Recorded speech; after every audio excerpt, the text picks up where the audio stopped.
Everyone, आज हम वर्णमाला पढ़ेंगे। मैंने वर्णमाला का चैप्टर लिया है हिंदी में, जो यूपीएससी की दृष्टि से मोस्ट इम्पोर्टेंट है, अदर एग्ज़ाम की दृष्टि से भी मोस्ट इम्पोर्टेंट है। हम एमसीक्यू भी करेंगे। नेक्स्ट वीडियो में स्टार्ट करते हैं। वर्णमाला। वर्णमाला में वर्ण क्या है? भाषा की सबसे छोटी इकाई ध्वनि है। डेफिनेशन याद रखेंगे। ध्वनि क्या है? भाषा की सबसे छोटी इकाई ध्वनि है, और इस ध्वनि को ही हम क्या कहते हैं? वर्ण कहते हैं। वर्ण के खंड नहीं किए जा सकते। ये डेफिनेशन कई बार आई है, इसको याद रखेंगे। वर्ण के खंड नहीं किए जा सकते, अर्थात टुकड़े नहीं किए जा सकते। जैसे क, ख, ई, उ, अ, ग, घ, इनके हम खंड नहीं कर सकते। तो ये क्या है? वर्ण। वर्णमाला किसे कहते हैं? वर्णों का व्यवस्थित समूह वर्णमाला कहलाता है। वर्णों का व्यवस्थित समूह वर्णमाला कहलाता है। अ से ज्ञ तक ये क्या है? वर्णमाला। वर्णमाला में वर्णों की कुल संख्या कितनी है? 52। ये डायरेक्ट एग्जाम में क्वेश्चन पूछ लिए जाते हैं, इसलिए हमें इनको याद करना पड़ेगा। वर्णमाला में वर्णों की कुल संख्या कितनी है? 52। अब 52 वर्णों में मूल स्वर कितने हैं? 11। मूल व्यंजन कितने हैं? 33। संयुक्त व्यंजन 4, उत्क्षिप्त व्यंजन 2, अयोगवा 2। ये याद रखेंगे। मूल स्वर 11, मूल व्यंजन 33, संयुक्त व्यंजन 4, उत्क्षिप्त व्यंजन 2, अयोगवा 2। टोटल ये कितने हो गए? 52। ये डायरेक्ट एग्जाम में क्वेश्चन आते हैं, इनको याद रखेंगे। नेक्स्ट, भाषा की छोटी लिखित इकाई क्या है? वर्ण। ये भी याद रखेंगे। भाषा की छोटी लिखित इकाई वर्ण है। वर्ण के भेद कितने होते हैं? 2। कौन कौन से? स्वर और व्यंजन। स्वर पढ़ेंगे हम। स्वर टोटल कितने होते हैं? 11। कितने होते हैं? 11। और ये कितने प्रकार के होते हैं? 3 प्रकार के होते हैं। ये याद रखेंगे। स्वर कितने प्रकार के होते हैं? 3 प्रकार के होते हैं।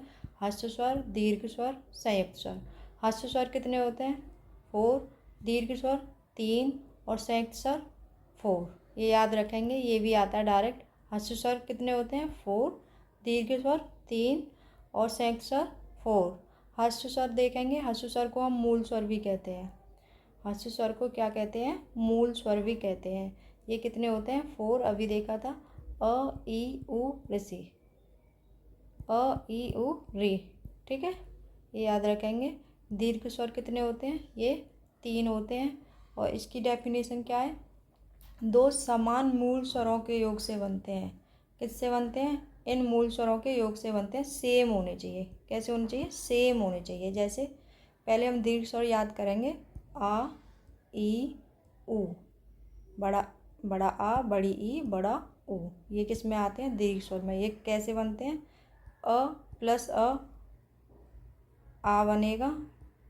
समान मूल स्वर है ना ये, तो इनसे क्या बन गया? आ, ई, ई, ई, उ, उ, उ। समान मूल स्वर से क्या बनते हैं? दीर्घ स्वर बनते हैं। ये याद रखेंगे। फिर नेक्स्ट देखते हैं संयुक्त स्वर।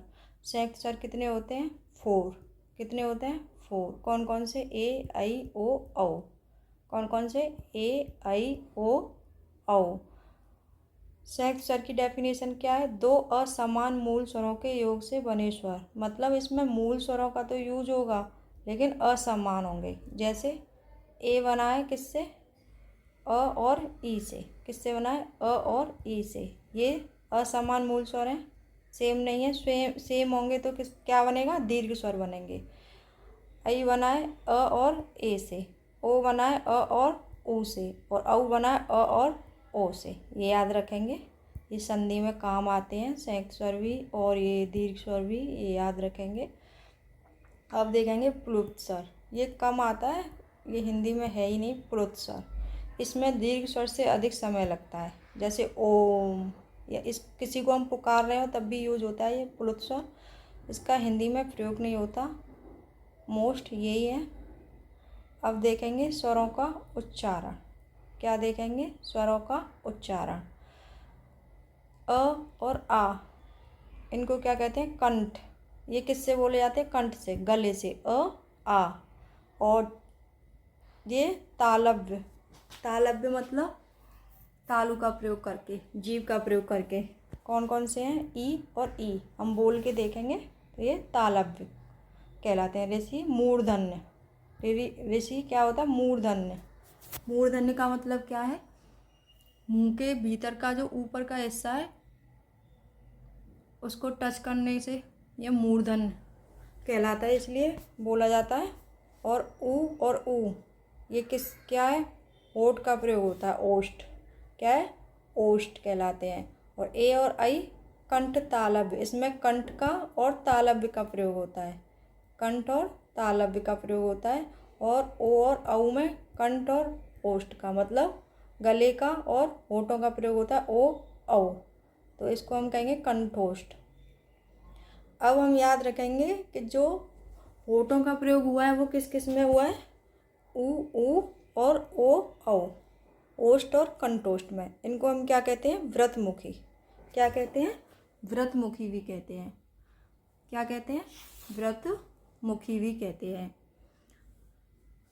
और संवृत देखेंगे हम। संवृत ये मोस्ट इम्पोर्टेंट है, संवृत पूछा भी जाता है। ई और ऊ और ओ, इसमें हम ये तालव्य और ओष्ठ ये संवृत है। क्या है ये? संवृत। संवृत का मतलब क्या है?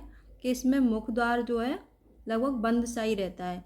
ई ऊ, ठीक है। तो इसमें ये संवृत कहलाते हैं। क्या कहलाते हैं? संवृत। आ क्या कहलाता है? विव्रत। विव्रत क्या होता है? विव्रत क्या होता है? इसमें मुख द्वार पूरी तरह से खुला रहता है। आ, तो ये क्या कहलाता है? विव्रत। ये भी बहुत पूछा जाता है, ये भी मोस्ट इम्पोर्टेंट है। और अ मध्य स्वर कहलाते हैं। मध्य स्वर का मतलब है जीव का मध्य भाग प्रयोग होता है। यहाँ पे देखते हैं इनको।